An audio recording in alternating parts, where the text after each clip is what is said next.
हत्या क्या होती है और इसकी सजा कितनी है। और इसमें मतलब कि हाफ मर्डर भी है, जो एक वर्ड टर्मिनोलॉजी चलती है। तो हाफ मर्डर क्या होता है, इसको भी साथ में हम समझेंगे। तो इसी के इर्द गिर्द आज की क्लास होगी। तो पहले समझने से पहले हम समझेंगे कि अपराध होता क्या है। तो अपराध में दो चीज़ें होती हैं, किसी काम का करना और किसी काम का नहीं करना।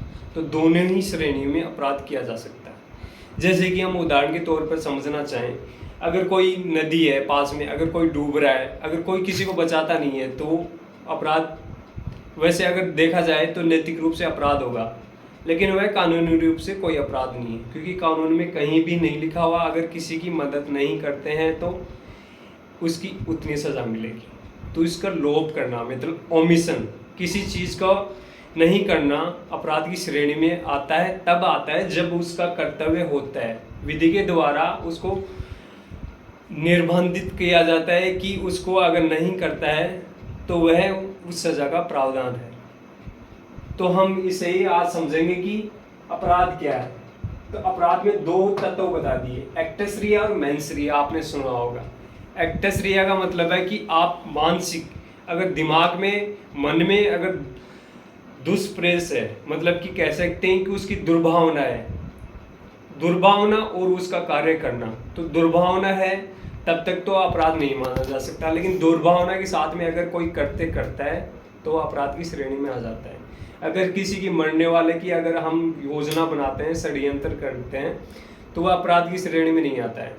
लेकिन अगर उस कार्य को प्लान के रूप में एग्जीक्यूट करते हैं तो अपराध की श्रेणी में आ जाता है। तो ये मतलब कि सबसे मुख्य हिस्सा होता है किसी भी काम को करना, उसको सोचने मात्र से कोई अपराध नहीं हो जाता, किसी भी चीज़ को करने के बाद में ही अपराध घटित होता है। तो अपराध के दो मुख्य तत्व हैं, एक तो मानसिक उसका आशय होना चाहिए अपराध को करने का, दूसरे उसके प्रति कार्य किया जाना चाहिए। दो मुख्य घटक जिसमें उपस्थित होते हैं वो अपराध की श्रेणी में आता है। तो अपराध क्या होता है? अपराध वह होता है जो विधायिका के द्वारा कानून बनाए जाते हैं। कानून, बहुत सारे कानून बनाए गए, जैसे कि भारतीय दंड संहिता, दंड प्रक्रिया संहिता, सिविल प्रक्रिया संहिता, और भी अन्य कानून हैं, जैसे कि पोस्को हुआ, घरेलू हिंसा से संबंधित डीवी एक्ट हुए, और भी छोटे बड़े खूब सारे कानून हैं। तो जितने भी कानून हैं उन्हीं में सिर्फ ये है कि जो मानसिक रूप से किसी के गलत किया जाता है और उसके लिए काम किया जाता है। पहले तो किसी के दिमाग में अगर विचार आता है, उसको खराब विचार को अगर उसके बाद में काम किया जाता है उसके ऊपर, तब वो अपराध का गठन करता है। तो हम सबसे जो पॉपुलर है आज की धारा, जैसे कि हम 300 है जो हत्या की परिभाषा देती है, और 302 है जो हत्या का दंड देती है। तो जो 300 है, हत्या किसे कहेंगे? सीधी सी बात है, हत्या उसे कहेंगे किसी व्यक्ति को इतने इंटेंशन से मारा जाता है कि उसे लगता है कि उसका बचना नामुमकिन है, कि हम ऐसी चोट कारित करेंगे उसको कि वह, उसकी संभावना है कि उसकी मृत्यु हो ही जाएगी। उस संभावना के साथ में जो कृत्य किया जाता है तो उसको हत्या बोलते हैं। हत्या के लिए अधिकतम दंड मृत्यु दंड है, और सबसे कम सजा है जो आजीवन कारावास है।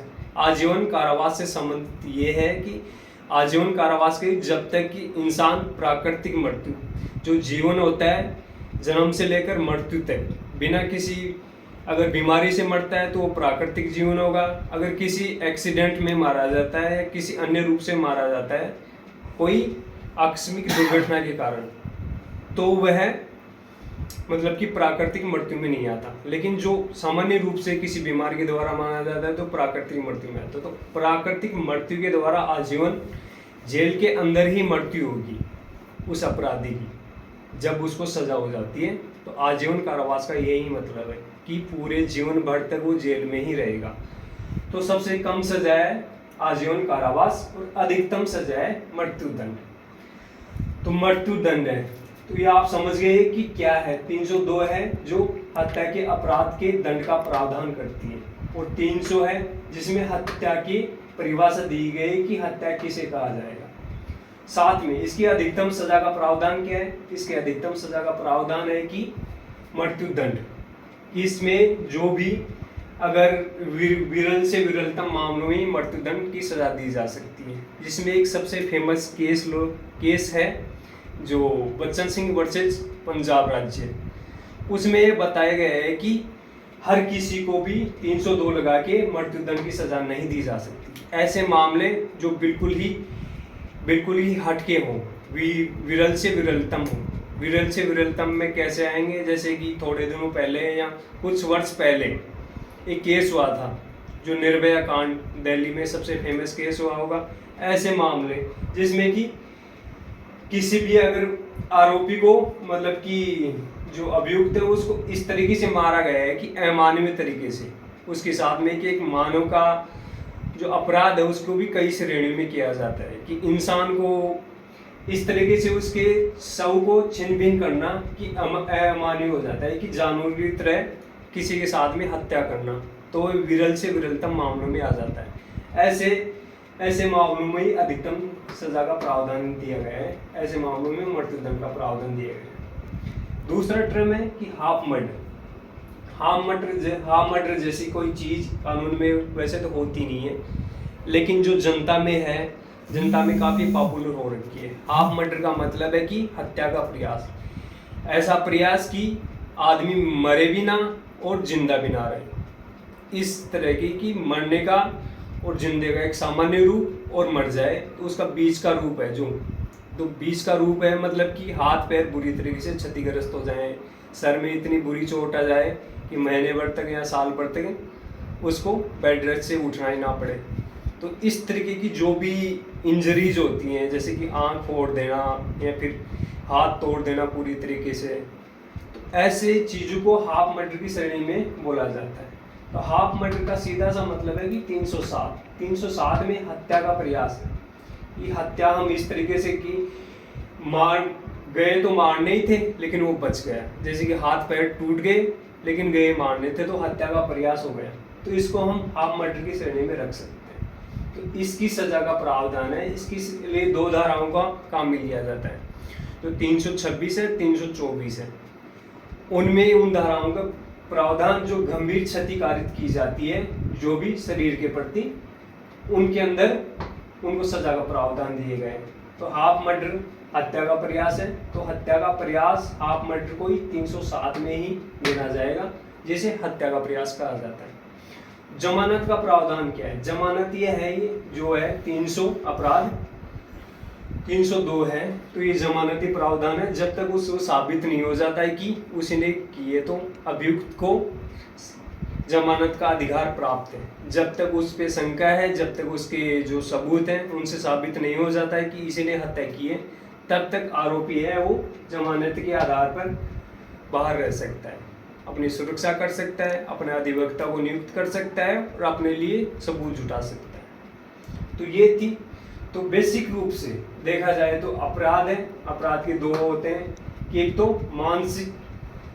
मानसिक आशय होना चाहिए किसी को मारने का, और दूसरी चीज उसको मारने का योजना बनाकर उसको काम किया जाना चाहिए। पहले तो विचार उत्पन्न करना चाहिए दिमाग में किसी को मारने के लिए या किसी को नुकसान पहुंचाने के लिए, उसके बाद में उस पर जो काम किया जाता है, 2 चीजें मिलकर अपराध का गठन करती हैं। तो सबसे बड़ा अपराध क्या होता है? सबसे बड़ा अपराध यही होता है 302, इससे बड़ा कोई अपराध नहीं होता। किसी को मार देंगे, उससे बड़ा अपराध क्या होगा जब सब कुछ ही खत्म हो जाता है। तो 302 इसलिए फेमस है। तो ये सभी को पता होना चाहिए कि 302 होता क्या है, एक्चुअली इसकी सजा क्या है और कहते किसे हैं कि हत्या क्या होती है। जैसे कि हम अपराध में हैं, कभी एक्सीडेंट हो जाता है, रोड के ऊपर जाते हैं, तो वो हत्या की श्रेणी में नहीं आता है, वो एक्सीडेंट जो 304 है बी है उसके अंदर अलग से आ जाता है कि एक्सीडेंटल मृत्यु हो जाती हो, तो उसमें सजा का कम प्रावधान है। लेकिन जो इसमें है हत्या है, तो अगर जानबूझकर कोई की जाती है तो इंटेंशन का ही फर्क पड़ता है कि आशय था या नहीं, वो चाहता क्या था, उसके दिमाग में क्या था कि वह यह काम करना चाहता था या नहीं करना चाहता था, उसी से वो काम हुआ है कि उसकी गलती से हो गया या उसको चाहता था वही किया है उसने, तो उसी के आधार पर कम ज़्यादा सजा का प्रावधान है। तो ये है, तो आज का यही टॉपिक था। अगर आपको अच्छा लगे तो like, subscribe and share. Thank you so much.